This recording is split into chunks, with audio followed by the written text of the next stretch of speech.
Hi and welcome back to our channel. This is video number 3 in our series, How to Pass Your Licensing Exam for your State Board, Barbering, Cosmetology, Aesthetics, or Nail Technology. My name is Michael and I'll be your host in this video again today. In a prior video we discussed how to study for your test. Today we want to discuss how to actually take the test. You've spent a lot of time in school, you've spent a lot of time preparing and studying. Now is the big day. You're going to walk in, you're going to take this test. You're going to walk out with the passing score. Those of you who live in the state that gives you a license right away, you'll walk out with your license. At least the rest of you will walk out with the knowledge you passed your test and your license is coming to you. Okay? We've tried to put this down to 14 bullet points to make this video short, concise, and to the point so I don't ramble on and get off track in other areas. Okay? Number 1, as I've said previously on more than one occasion, schedule your test now at the end of this video if you haven't already done so, unless it's too early for you to do it in your state. Okay? The longer you wait, the test does not get easier. Number 2, the exam is tougher than you think it's going to be. Most people that call us, and I'm sure most people you go to school with, will tell you, oh my God, the exam was so much harder than I thought it was going to be. I have never, ever had a student tell me the exam was so much easier than I thought it would be. Number 3, if you think the exam is designed to intimidate you, you're correct. It has been designed to intimidate you. Not just this exam. I've taken a lot of exams in my life and I have this sneaking suspicion they're all designed to intimidate me. Number 4, most of the information in your textbook will not be on the exam. Not that it's invaluable information, but as I've said previously, if everything in your book was on the exam would be 2 days long and have 1,000 questions. So every question in your book will not be on the exam. More importantly, several questions that are on the exam will not be in your textbook. I've talked before about the word organelles, O-R-G-A-N-E-L-L-E-S. This is a favorite question of the barber exam, and yet it's not in the barber book. It's in 4 pages of the Esthetician book, and I rarely see it asked on the Esthetician test. You could argue whether or not you think this is fair. They don't care what you think. They don't care what I think.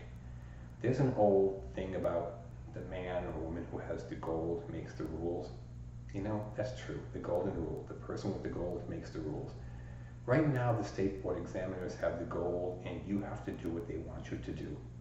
Number 6. Dress correctly. Okay? There's no dress code for the written part of the exam, but keep this in mind. The room might be quite cold or it might be quite hot. You don't know. Okay? You need to dress what you think will happen, but you also need to bring a jacket with you in case it's cold. Many times you're taking your test in a room full of computers. They usually keep these rooms cold. Shivering and being chilly while you're thinking is not going to help you pass your test. Okay? Dress appropriately. Plan for contingencies. Number 7, I'm sorry. Bring your photo identification. The state will require some kind of government-issued photo ID. The driver's license comes readily to mind. For those of you who don't drive, a police-issued ID or a passport. Some form of government-issued ID, and let's be clear, your school ID is not your government ID. The next one, number 8. If your state issues admission letters or some variation on that, and most states do, make sure you bring it with you. Some states want it in a sealed envelope. Make sure you bring it in a sealed envelope. I've made a practice over the years of having me or members of my staff sit in various state board offices watching people check in the morning. And I will tell you, without exception, every single day, at least someone is turned away because they either don't have their government-issued photo ID or they don't have their admission letter. And no matter how loud you yell and how long you argue, your school ID is not a valid government-issued photo ID. Number 9, I keep getting mixed up. Number 9, okay? Find the testing site before the test. If your test is scheduled early morning, if at all possible, go the day before and find the testing site. See how long it takes you to get there.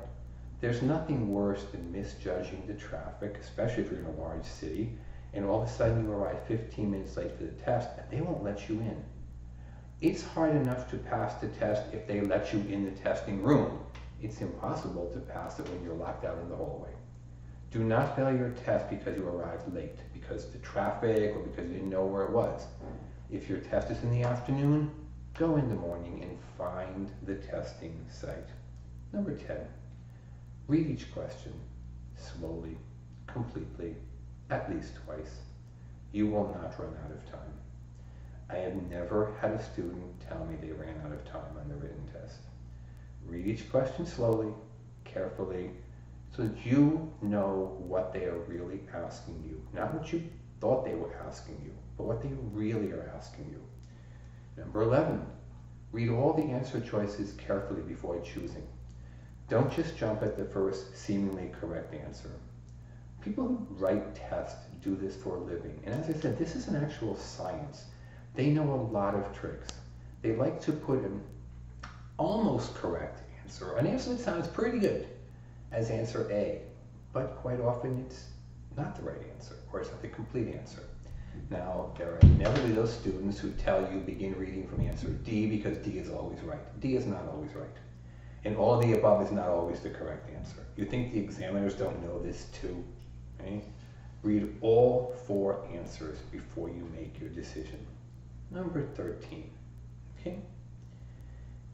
If you don't know a question, just skip it. If you're using a computerized testing system, hit the skip button. If you're using the older style piece of paper and a pencil filling in bubbles, which is still used by many states, just skip the question. When you finish, come back. I promise you. If you skipped 25 questions, when you return around, you will know 15 of them. And you'll be asking yourself, why didn't I know this before? And the reason you didn't know before is quite simple. You were nervous. The state board exam knows you're nervous. They have another nasty little habit of front-loading the test. And by that I mean they put the more difficult questions up at the beginning. You're already nervous. You don't know question 1. You don't know question 2. You don't know question 3. By question 5, you no longer know your name. And it's pretty much over and done. Do not fall into their traps. If you don't know a question, just skip it. Continue on until you do know a question. Answer that question. When you finish everything, circle back and answer the ones you didn't know. I promise you, you'll know more than half of them. If you still don't know it, skip it.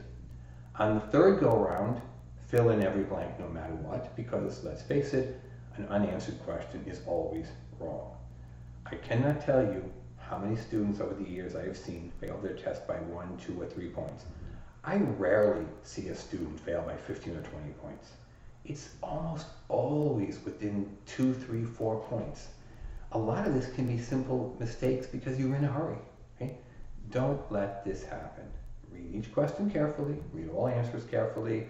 If you don't know, skip, come back around on the third go round. If you don't know, just fill in the blank because an unanswered question is always wrong. Right? Before handing in your test or standing up or signing off, whatever your system has you do, make sure you've answered all the questions. Finally, if your state is one of those states that gives you your results on the day of your test, they usually will tell you to leave and come back in a couple of hours. Okay? Leave. Do not go stand in the lobby discussing the test with other students. First of all, it's just going to make you nervous. Secondly, we have a tendency as human beings to always think the other guy knows better than we do. But don't forget, to the other guy, you are the other guy. So why do you assume they know more than you? They might know less than you. In any event, it's too late to change your answer. Standing in the lobby will just get you nervous. Leave the building, go to Starbucks or whatever it is you like to do with your free time. Come back when they tell you, okay? And hopefully leave with your test in your hand. Now, I see my time is almost up, so I'm going to sign off here by simply pointing out, all of you who have come back to see our other videos, we thank you. We welcome your comments. We appreciate your support. For those of you who are new, I do suggest going back and reviewing videos 1 and 2 because we've tried to make them build on each other.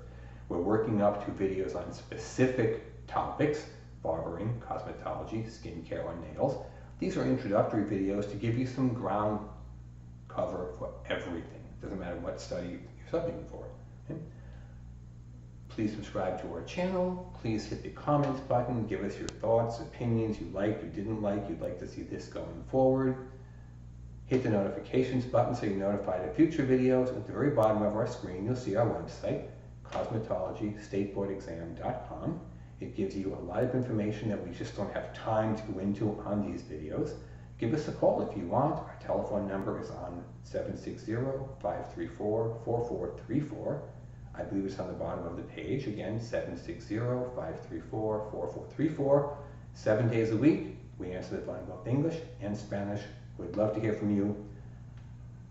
Goodbye and have a great day.